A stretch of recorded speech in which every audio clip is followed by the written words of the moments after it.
Okay, awak betul piring kan tu? Boleh. Okay, betul piring. Berapa? Bagi saya 5 pieces boleh? Okey. Baik. Full tepung dia? Ya betul. Baik, tepung. Kita dapat gula. Tepung nangka. Kita letak tepung balik. Lepas tu kita terus pergi kukus. Oh, abang dikukus lah? Ya. Baik.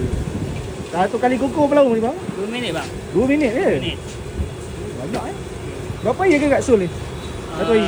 2,500. 2,500 pieces Baik. Sekarang kita masuk balik. Masukkan. Oh, yang tu dah siap keluar lah. Okey. Ni dah siap. Kita angkat. Dia angkat. Kita buat packing lah. Kenapa tak hantam belakang juga? Dia lagi berlemak berkering. Itu rahsia dia Baik. Berapa tahun dah betul-betul pergi buang ni? Masuk tahun ke-11. Tahun yang ke-11 So, harga 90 sen lah, satu pieces? Betul.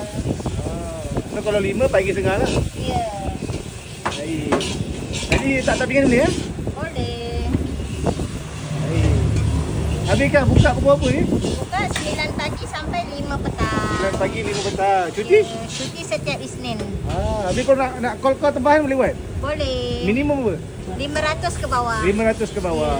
Ya. Apa-apa 3 hari sebelum Ya, Okay, betul. baik, saya makan Okey. RM4.5. Okay, nice. Terima kasih.